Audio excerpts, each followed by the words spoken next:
What would I recommend to someone? The first thing is that you just take the sufficient amount of time to think about what it is, what it's supposed to be, what the objectives are, and the best things for you to do to achieve those objectives. That's important to us because people will come along and say, well, Bill, why don't you do this instead? Or why don't you add that? And it's important for me to be able to say, because that doesn't help us meet our objectives, and staying clear about exactly what this is about. A lot of people don't do that. I mean, the field that you've been in, Kevin, for all these years that I've known you, you know all about mission creep. You know probably a ton of organizations that started out with the idea that they were going to do something that its founders thought was really, really important. And before too long, that organization doesn't even resemble what it was that the founder had in mind for it. Welcome to the Going Big podcast. I'm your host, Kevin Gentry, and this is the place where we celebrate bold moves and big ideas. Each week, I sit down with inspiring leaders, entrepreneurs, and change makers who are making a significant impact in their careers and in their communities. Whether you're looking to level up your leadership, pursue your passion, or just get inspired to take your next big leap, this is where those stories come to life. Now, if you're listening on iTunes, YouTube, or anywhere else you tune into podcasts, be sure to hit that subscribe button so you'll never miss an episode. Now, let's dive in to what it means to truly go big.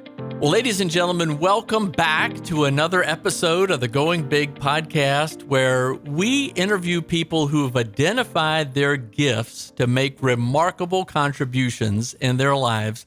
And you're in for a treat today with Dr. William Keys. Bill Keys, in 2002, decided to found the Institute for Responsible Citizenship. And what he has done is create, quite quietly, one of the most powerful pipelines for impact you can imagine. Wait till you hear about this. He has focused during that period on helping African-American male college students find their gifts for leadership and help them prepare for successful careers. And over the time, he's only focused on about 250 young men. But of that, you will be shocked to know 7 have been awarded Rhodes scholarships, 7 Truman scholarships, and 2 Fulbright scholarships. So that in and of itself has a lot for us to talk about. But you're going to talk about just the leveraged impact these people who go on to careers in law and business and public policy and medicine as judges or clergy or political leaders or doctors just have this outsized impact. There's a lot for us to talk about. And the funny thing is, I've known Bill for a long time, but I didn't really appreciate the consequential nature of his work until he reached out to grab lunch recently. And that's why we're having this conversation today. So you're in for the same treat that I got just a few days ago. So, Bill, first of all, welcome to the Going Big podcast. It's great to have you with us today.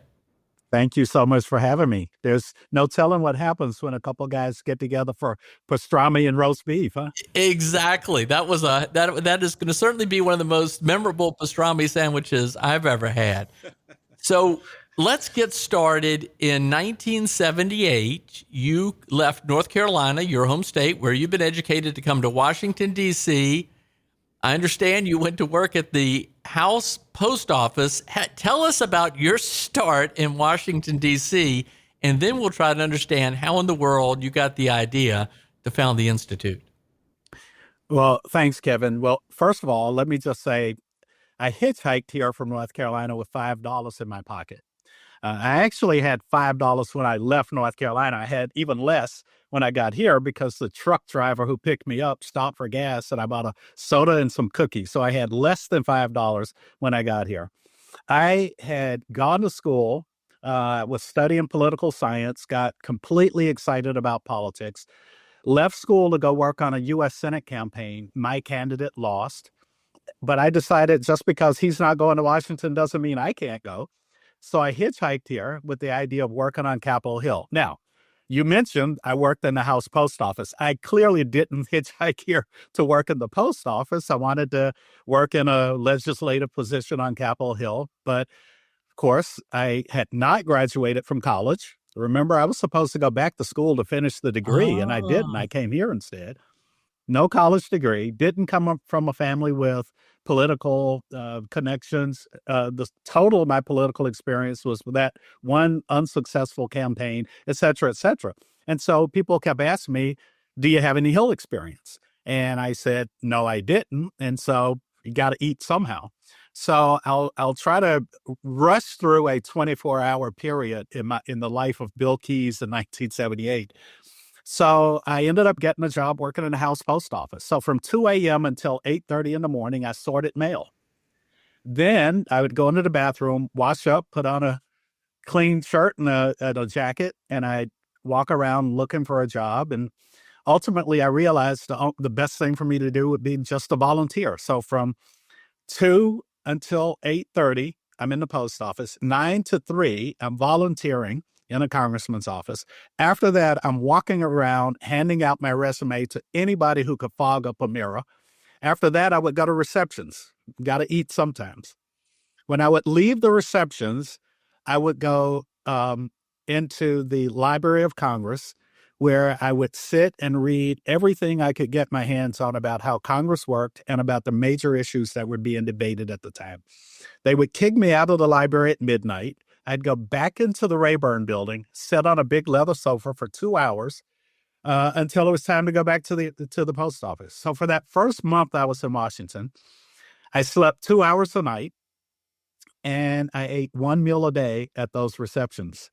And it was an amazing experience. I remember one of my institute alumni saying, Dr. Keyes, I'll never forget that story you told us about when you were homeless. And I said, what? When did I tell you I was homeless? He says, when you moved here and you didn't have any place to live. And I thought, oh my goodness, I guess I was homeless. That's the definition of homeless. I didn't have a home. And so I'm thinking, I'm living the dream. They might see it as homeless. I'm thinking I'm living the dream. I sat in a big lobby area on the Independence Avenue side of the Rayburn building, looking out at the Capitol Dome, all lit up at night. And I thought, this is heaven. And so I think often if I had internalized the idea that I was homeless, where would I be now? But for me, I was living a dream. So that's how I got started in Washington. So the that beautiful beats thing the is, ticket, Bill. can I tell you this one thing, Kevin? Well, yeah, but I One got to, thing. I've interviewed a lot of people where they've talked about sort of struggles and adversity in early days.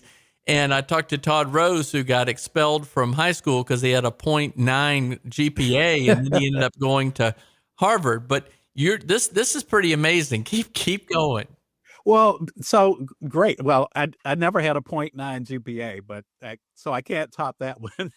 But here's the beautiful thing. I don't know if you read Malcolm Gladwell, but he wrote a book called David and Goliath. And the premise was sometimes the things that we view as our greatest disadvantages turn out to be our greatest advantages. I didn't have money to go down Pennsylvania Avenue and drink beer and play pinball. So I was in the library studying, reading, right? I was really, really focused. And 4 years after I left the post office, my title was Senior Policy Advisor to the President of the United States. And I often think most of those kids who had everything going for them, who were drinking beer and playing pinball at night, were probably still drinking beer and playing pinball. And so I don't, stress out about any disadvantages I might have, because sometimes those disadvantages kind of catapult us into doing some things that are greater than anything we may have thought of.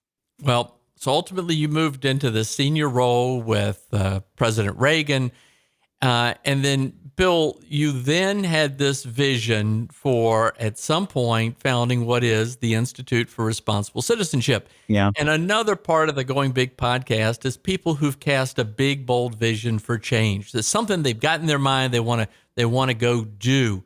Did you have an idea at that point that there was a problem you wanted to address? When did you get the idea for the Institute for Responsible Citizenship? and then tell us about what that vision is. Sure. I ended up taking a job years after the White House, taking a job with the Fund for American Studies. And I ran one of their institutes. And what I realized as I was doing that was that there are a lot of people who could benefit from the kind of experience that my students were having, but they weren't there either because they didn't have mentors in their lives who would recommend that they have that kind of experience, or they didn't have the money to pay for it. And so I decided I would create a program where I would actually recruit the young people who I wanted to have in it, right? And that it would be free to them. Not only would it be free to them, we would pay them to come. So their housing and all of that's free, meals, and then we also provide a stipend. So the problem, there were two problems that I was really concerned about. One was success rates for Black men on college campuses were just abysmal. That really troubled me. And so I thought the young men who are working hard and doing well, we need to support them to help them go beyond where they think they can go. And so that's a huge part of what we do. The other part of it was that I just saw a lack of critical thinking. And I wanted to really get bright people around the table and to teach critical thinking skills. And it wasn't that I was saying, here's how you think critically, but putting them in environments where they could see, all right, you just made a statement. What does that actually mean? And having other people around that table who could ask the same questions. What did you mean by that? What if this? What if that? And have this critical thinking, because our country is in big trouble if we don't have people who can think beyond what they've read on their Twitter feed that day. So those were two of the things that I was concerned about. All right. Well, we got a lot to unpack for the benefit of our listeners, because these are all the themes and subjects that we often address. And I want to get into a lot about what you've already mentioned in terms of mentorship and mentoring others, certainly the critical thinking skills aspect of it, but also how you start and build an institute and fund it and keep it going over time, and then what you do to keep it going into the future. So we got a lot to cover. Yeah. But to give more perspective on the institute, tell us a little bit more about that I rattled off at the beginning in the introduction about the Rhodes Scholars and the Truman Scholars and the Fulbright Scholars. And maybe if there's a graduate or two or three you want to just describe, tell us, bring to life what it is, the Institute for Responsible Citizenship. Yeah. So I'll tell you the frame of what it looks like. So you apply during your sophomore year of college. It's all African-American men, not just Black men, but specifically African-American men. You apply during your sophomore year of college. You can go to any college in the country, any major, any career goal. The only thing we care about is that you are someone who's ambitious to be extraordinarily successful for reasons that are bigger than yourself. It's a huge investment on our part, and I don't want to invest in Kevin just so that Kevin can make a lot of money and drive a fast car and live in a big house. That's not what this is about. It's about taking really talented people who want to make a difference in the world, who want to glorify God and be a blessing in the lives of other people. That's what this is about. So we select really talented young men. They come and spend 2 summers with us, a summer before the senior year of college. They live together in a residence hall at one of the universities here in town. They do high-level internships in whatever fields of it they're interested in, whether it's on Capitol Hill or at a law firm or in a hospital or at a church. It just depends on their interest. In the evenings, they come and sit around the conference table at my office, where they are taking courses on economic and constitutional principles and ethics. All right, because we think those are the things that are critically important for us to have a society that is worth having. All right, that's the thing that's important. You can't be a leader in our society if you don't understand the Constitution or if you don't understand economic principles, pure and simple. You can go to some of the best universities in this country and never read the Constitution once. True, absolutely right. These are some of the problems that we're trying to address. So if you're not in class or at your internship, you may be going out to meet with a Supreme Court justice or a member of Congress or the chairman of the Joint Chiefs of Staff or the CEO of a corporation or whatever. You're meeting really, really high level people. And there are only 12 of you, either 12 or 24, 12 juniors, 12 seniors. And therefore, those interactions are quite intimate, right? It's not a few hundred people sitting in a big auditorium watching someone walk up onto a stage, give some remarks, take a few questions, and walk out the door. A lot of these engagements last for hours because it's like being in someone's living room and having a real conversation.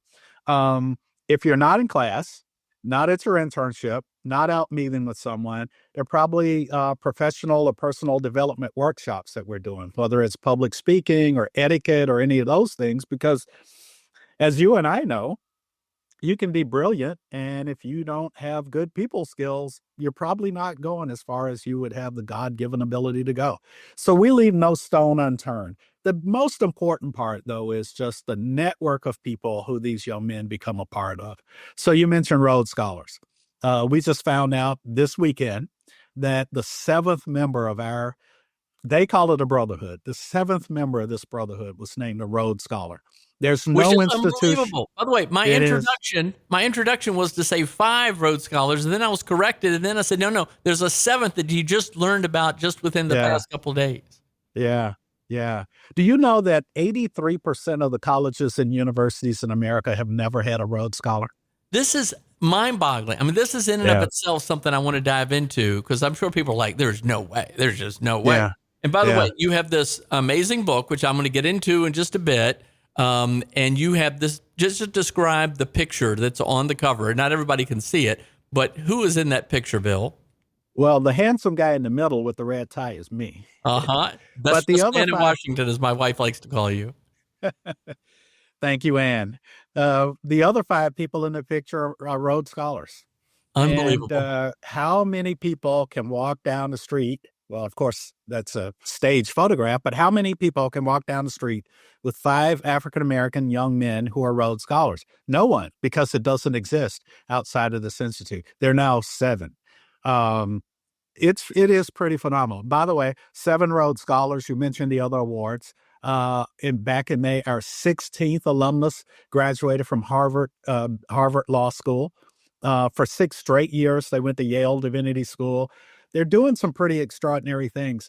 Kevin, when we were at lunch, one of the things I mentioned to you was a conversation that I had with a friend a few days before that, where it just occurred to me that there are a lot of organizations that are trying to train young people to do certain things.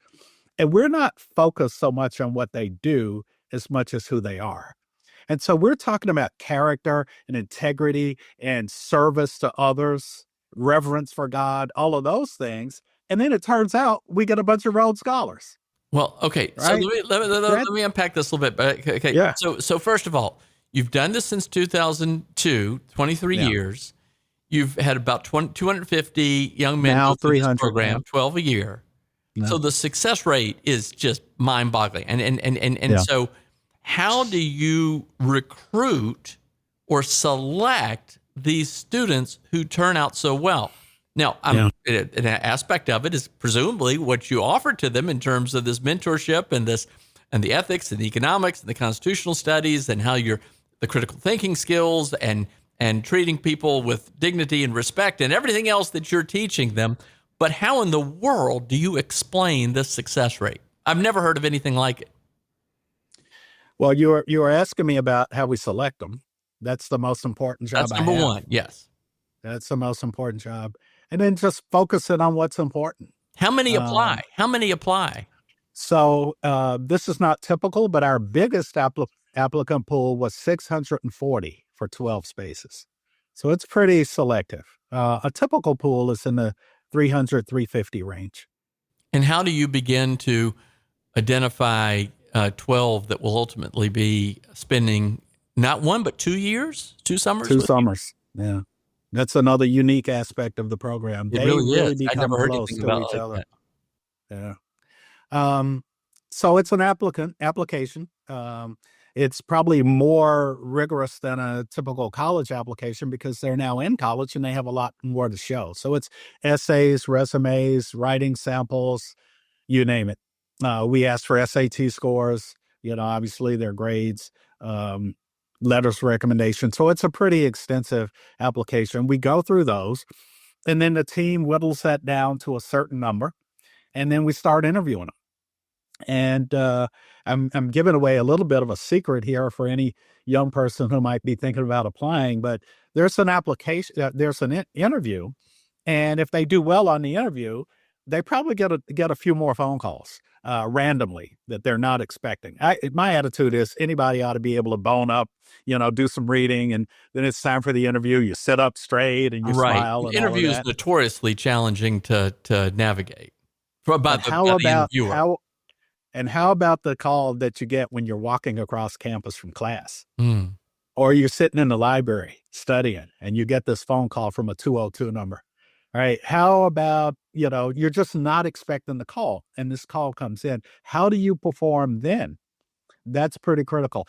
Now, nobody's going to not get in. Well, that's not true. Some people have not gotten in because they handled their random interviews so badly. Here's another thing. I know I'm not talking a bunch of kids now, but how about your voicemail message on your phone? How about Mm. you've applied for this pretty prestigious program that's very selective, and we call you, and then we get a voice message that is profane. We just don't call you anymore. We mark your name off the list, and they never even know that that's what happened. All right. I mean, how we conduct ourselves is something that we talk about in the Institute all the time. And it's big things and little things. But anyway, we go through this process. And if we like you, we call you again. And then we call you again because our goal is to get to know you well enough to say, Kevin is someone who we like enough to be a part of this network that we've spent 23 years building. That is, a seat in this Institute is a very precious thing. And that's why it works, because long after I'm gone, these men will be there for each other. They will be supporting each other. They'll be encouraging each other. They'll also be scolding each other if they're doing the wrong things. But bringing the right people into this net. Why did we have 6 straight years young men went to Yale Divinity School?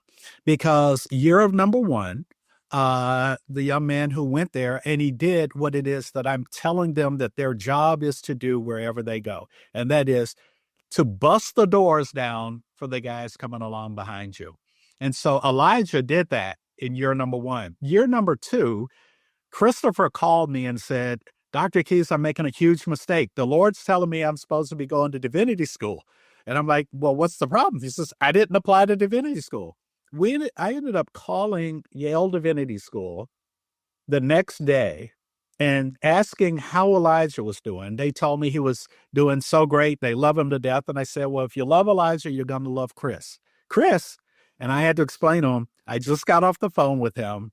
He's going to complete his entire application today. It's going to be sitting on your desk tomorrow morning. And if you'll read it, even I know the deadlines have passed, but if you'll read it, you will call me and thank me. So, of course, they said, well, if he can do a whole application today and he's anything like Elijah, we'll read it. So, of course, Chris gets in. They give him a scholarship, the whole 9 yards. And year number 3, they call me and they say, okay, who do you have for me this year? And I told them 6 straight years. In year number 7, the young man went to Emory and the people at Yale lost their minds because I thought we had a pipeline. But that's the job. Your job is to bust the doors down for the guys coming along behind you. Well, Bill, I got to tell you, if you were telling me this, if I didn't know you and you told me this story, I would say either you're making this up. But obviously, we can account for these people. You wrote a book about them, and they all have these remarkable careers now. I'm even astonished that you could keep 12 not only for a full year, but for a second year, because you naturally have drop off and things like that. So just describe one, just pick one of the people that you describe in the book and tell me what this person is doing today. And then I'm going to ask you maybe about 1 or 2 more. Okay. So I mentioned Elijah, who went to Yale Divinity School. So Elijah was a student at Hampton. And my very first recruiting trip was to Hampton. I called the head of their honors college. I told her about this idea. And she said, I'll put together a group of young men for you to talk to. Elijah was in that group. And I mentioned that because since he got in, he is the person in this network who I've known the longest. And he's like a son to me, as many of them are. So Elijah came to the Institute, did extraordinarily well. After the Institute, graduating from Hampton, he went to Yale Divinity School, as we talked about. Then he came to work for the Institute. And when he was working here, he did an amazing job. And at the end of the summer, I would take each staff member out for dinner and we have a conversation, say, well, how do you think the year went? How was the summer? What are you thinking about your life? And Elijah, what's going on with you? And Elijah said, well, I have some big news. And I said, really, what's that? And I knew he wasn't dating anybody seriously, so he wasn't going to tell me he was getting married. So I said, what's the big news? He says, I'm ready to go get a PhD. And I go, wow, that's fantastic. So anyway, long story short, he ends up leaving, going to UNC, which is my alma mater, and earned a PhD, left there, moved to Charleston, South Carolina, where he basically built a new museum, the International African American Museum, which sits on the location, Gadsden's Wharf in Charleston, where the majority of Africans were brought into the country. Amazing, nothing existed at that point. So he basically built that museum, which is now an amazing facility. And while he was there, he was recruited away by one of their board members and major donors who was in New York. And Elijah now runs his family office. But he also serves on corporate boards and nonprofit boards and, produces films and does all kinds of really amazing things that are having serious impact in society. So all right, tell me about another one. Tell me about another one. Just pick another. Okay. So let's see. I'll tell you about Lawrence Brown, who grew up in Stockton, California, went to Oakwood University in Huntsville, Alabama, which is an HBCU that's affiliated with the Seventh-day Adventist Church. He went to Oakwood. After Oakwood, and by the way, just for benefit of everybody that may not know, HB, that's historically Black college. Exactly. So after Oakwood, he went to Meharry Medical College in Nashville. While during his time in medical school, took a break from there, went to Yale and did a Master of Public Health, came back and finished his MD at Meharry. Now he is practicing medicine. He's a surgeon at Johns Hopkins, one of the top hospitals in the country. And while he's practicing surgery, he's just finished a PhD in public health from the Bloomberg School. So, these guys are a bunch of underachievers. Yeah, indeed. Just like you. Yeah. Pick another one. We'll do three and we'll move on to the next question. Right. Pick another one. I met Jordan Thomas when he was in high school in Newark, New Jersey. He was participating in a program at Princeton where some of my Institute alumni were serving as counselors. They invited me to come and give the opening lecture that summer. And here's this young man sitting on the front row with this huge afro, and you'd never forget him. And a few years later, I get an application to the Institute, and there's that kid with that afro. And so Jordan grew up in Newark, New Jersey, went to Princeton for this summer program, then went to Princeton undergrad, was named a Rhodes Scholar. So he went to Oxford for graduate school. After Oxford and his Rhodes Scholarship, came back to the States where he did a joint program between Yale Law School and Harvard Business School, which he just finished. And I would be willing to bet money if I were a betting man that he'll be on the U.S. Supreme Court one day. Well, so as I said, that's three good guys. You've got you have performed quietly to develop one of the most powerfully impactful pipelines imaginable. So kudos to you. All right. So now I want to pivot now to some of the going big aspects, back to you and vision and overcoming challenges and adversity. So first of all, you are Dr. William A. Keyes, but you told me at the beginning that you hitchhiked to Washington and ended up working in the House Post Office and hadn't finished college. Yeah. When did you get your doctorate? Got my doctorate in 2018.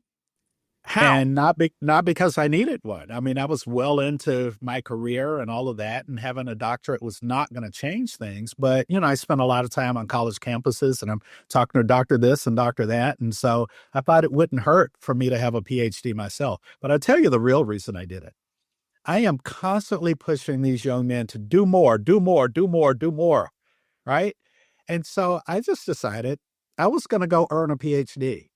And now I can say to them, all right, I am a husband, I'm a father, I work about 9,000 hours a week at this institute. I serve on corporate boards, nonprofit boards. My wife has a pretty extensive social calendar that keeps me busy. Husband, father, grandfather. I've got a lot going on, and I earned a PhD. What's That's your excuse? exactly. Well, now don't I feel inadequate? Well, Bill, I understand you were on the board of trustees of the University of North Carolina. You went to Chapel Hill. Did you get your doctorate there? I did. So you mentioned me being on the board of trustees. The University of North Carolina is, I believe, 232 years old. And I have the distinction of being the only person who ever served on the board of trustees and earned a PhD at the same time. Wow. Well, I know Yeah. you've been recognized as a highly accomplished alum of the university, and just all that you do. That in and of itself is enough to be all about going big, and certainly to get the doctorate. Kudos to you. Okay. Yeah. So in 2002, you decide to launch this institute, and you said you'd worked at the Fund for American Studies, so you had some experience or awareness of that kind of programming or an institute. But how, if somebody listening says, I have a vision to do something in the nonprofit sector, and I don't even know how to start, how did you launch? And just tell us a little bit about the journey. Was it all easy? Was it all just a nice slam dunk and just money rolled in? And tell us about that. I wish. But the person who's interested in doing something, I would say the most important thing you have to do is just take time to think about it. I've seen a lot of people who come up with an idea on Monday, and on Tuesday they're incorporating, and on Wednesday they're applying for tax exempt status, and they haven't taken the time to think it through. I thought about it long enough that there was no question that anybody was going to ask me about this project that I didn't have an answer for. And it really wasn't about other people asking, it's for myself. What are the questions that I need to answer? And I just took the time to think, right down to the name. Institute for Responsible Citizenship. Responsible Citizenship. What is that about? We're in Washington. We focus on issues that are critically important to all the things that we do in Washington. That's a huge part of it. But for me, the essence of responsible citizenship is that we use our enormous God-given talents to glorify Him and to be of service to other people. The service to other people part, using our gifts to be of service to other people, that for me is what responsible citizenship is about. I didn't just wake up one day and had that complete thought about what this was supposed to be. That took place over a period of time. 2 summers instead of 1.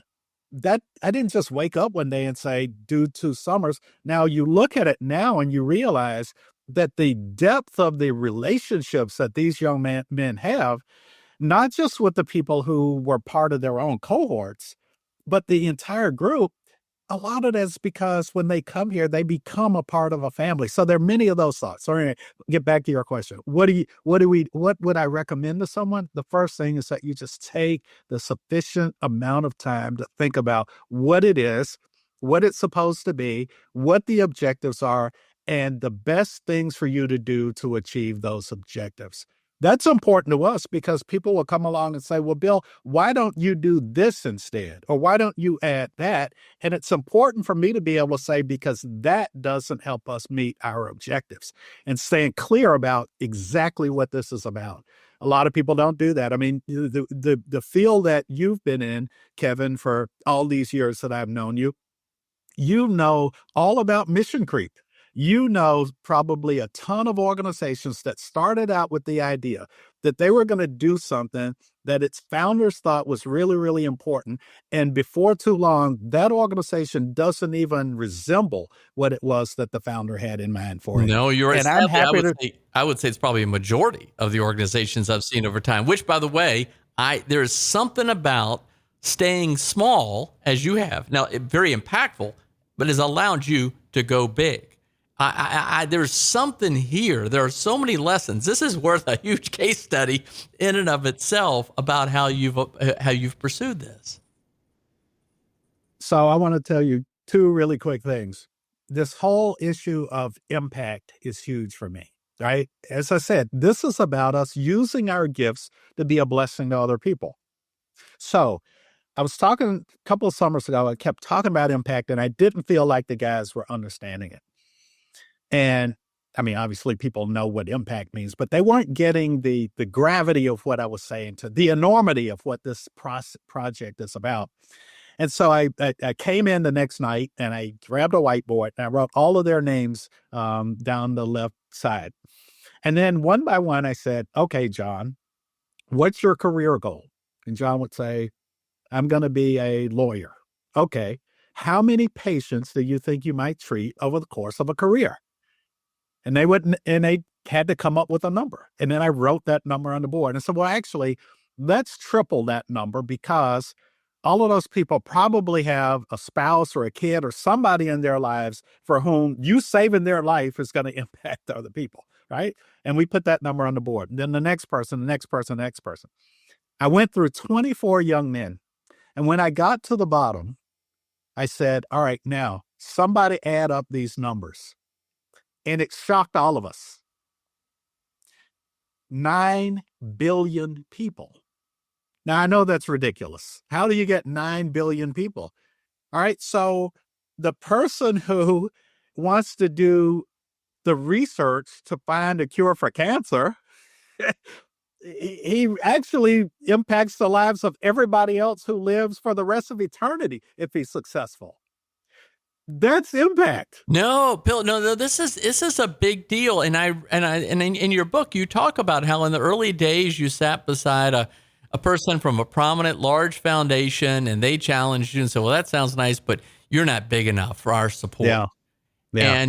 And wow, they were pretty arrogant about it too. And you challenged them back and said, how do you define big enough in terms of impact or size or staff or bureaucracy or budget? But in terms of impact, okay, well, keep going, because you have a second point to make, because I've got a number of follow-up questions I've got to ask you. So just about, you were asking about size. One of the other reasons that we keep it small is just intimacy. So I remember our very first summer, we went to see Congressman John Lewis. John Lewis was the only person who was still alive who had participated in the March on Washington with Martin Luther King Jr.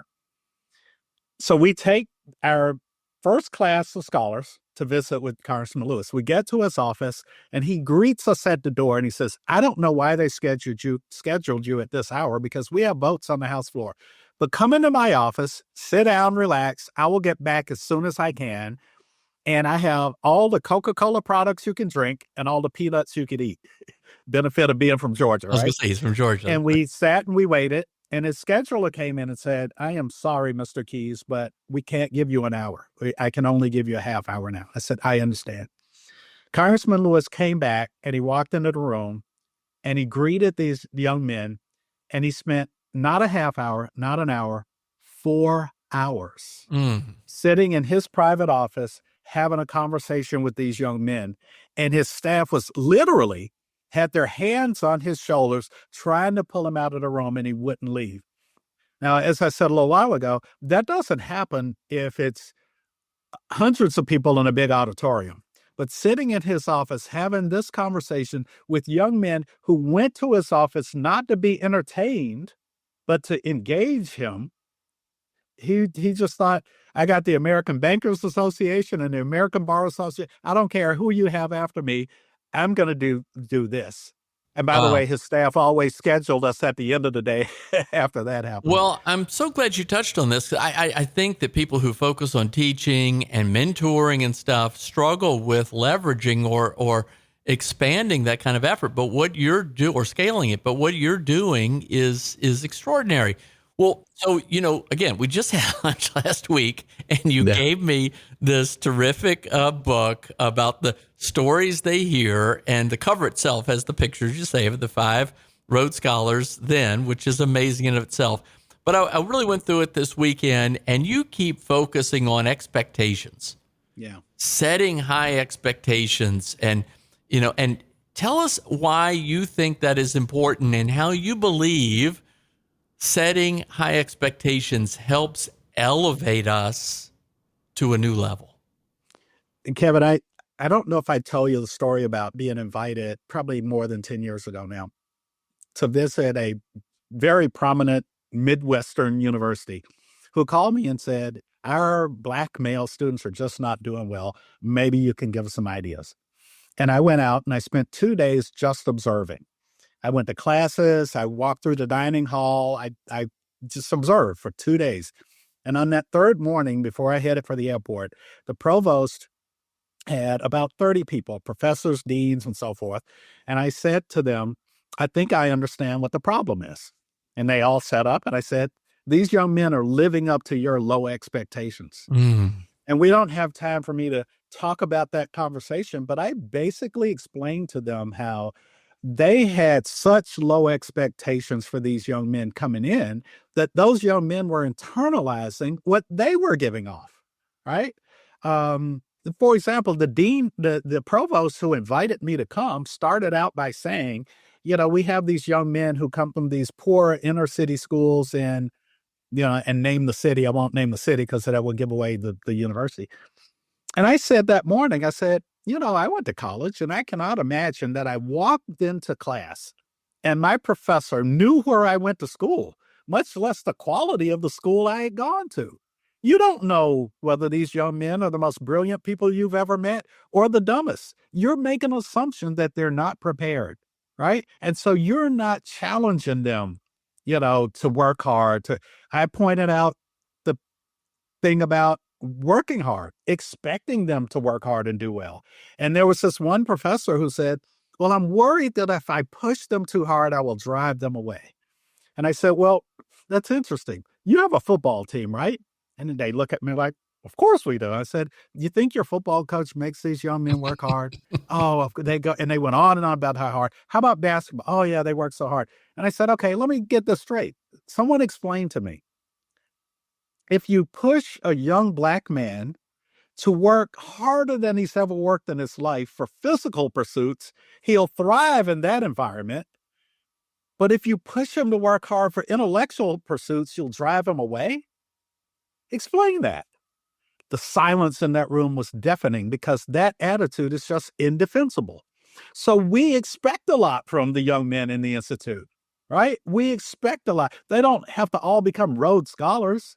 They don't have to all earn PhDs. They don't all have to graduate from Harvard Law School, but they've got to do the best that they can with the gifts that the good Lord has given them. That's the expectation. And guess what? People live up to our high expectations.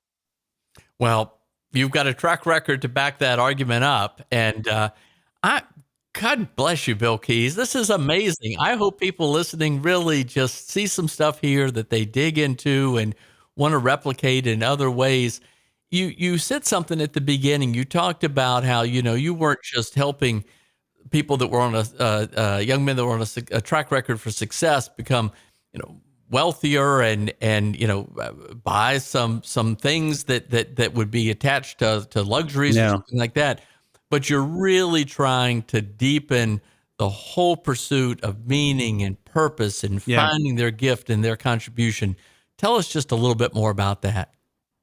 So this book you mentioned, it's hopefully everybody will read it. People ask me all the time, what is the difference maker? What's the special sauce? All these things about the Institute. And I tell them, we don't really do a whole lot that's different from what a lot of other organizations do, internships, classes, and so forth. The biggest difference is the conversations we have around the dinner table. That's where those values are communicated. That's where those expectations are set and raised in those conversations around the dinner table. And I can't invite everybody on this podcast to come sit at the dinner table with us. So we wrote it down in this book so that you can read. Here are the things we talk about.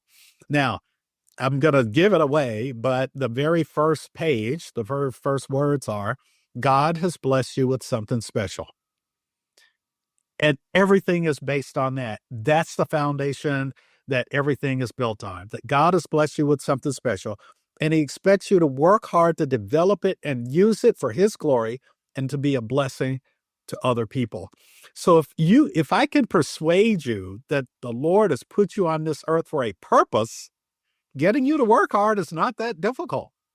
It's about more than just, like you said, I guess you were repeating me, but it's more than just the latest pair of Air Jordans, or what kind of car you're going to drive one day. It really is about making a difference in this world.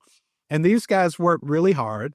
They achieve a lot. I am incredibly proud of them. They are proud of each other, and they've got reason to be proud of themselves because, as I keep saying, the Lord put you on this earth for a reason. Find out what that is and then work really, really hard to do it. Wow. This has just been terrific, Bill. And just God bless you for what you're doing. All right, I got 2 wrap-up questions. These are the ones I generally ask every guest. The first is looking back now at all that you've done, looking back at an earlier version of yourself, maybe the hitchhiker coming to Washington. What would you now tell that younger version of yourself that you might have done differently? Just for the benefit of those, for all of us, as we're trying to figure out how to lead our lives better. Yeah. So that's a terrible question to ask me because I wouldn't do anything differently. Now, I would tell my children Well, again, to by do the way, things you've differently. got a good track record to back up the path that you've taken. But I'm sorry, Yeah, keep going. but I would tell my children to do things differently than the way. Okay. If they said they were going to hitchhike someplace, I'd be very upset. So, but here's the reason I say that. If you look at my resume, we didn't talk about all the things I've done, but it would look random, right? A lot of it would look random. You did some of this, and you did some of that, you did some of this. And then I ended up in this place where I am right now, where I feel like I am doing exactly what the Lord put me on this earth to do. I also feel like there's no human being on this earth who's better suited to do what I do than I am.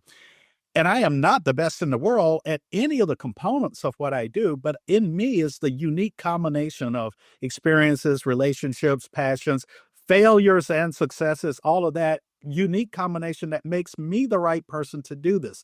That's what I want for all of these young men I work with.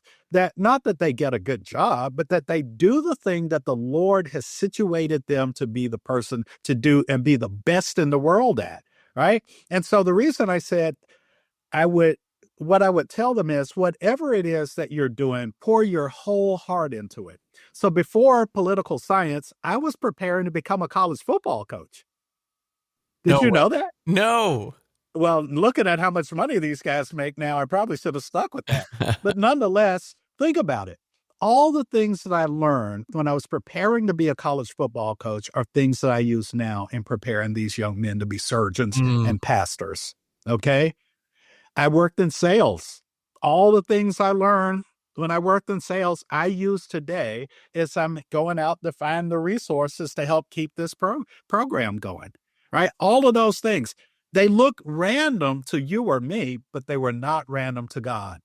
God knew that I needed to do all of those things to prepare me for the place where I am now. So the advice to all those young people that I would be talking to is, get the most out of everything that you're doing while you're doing. There's no such thing as, well, I'm just doing this now until I find the job that I really want. No. Get everything you can out of where you are right now. Work as hard as you can, be the best you can at it, because you don't know how the Lord's going to be able to use that experience down the road when you do get to the destination that you really want to get to. So. All right. If people want to find out more about you and the Institute, the Institute for Responsible Citizenship, right? Correct. www.theinstitute.net. Theinstitute.net. And then this great book, The Stories They Hear, and there's just so much here.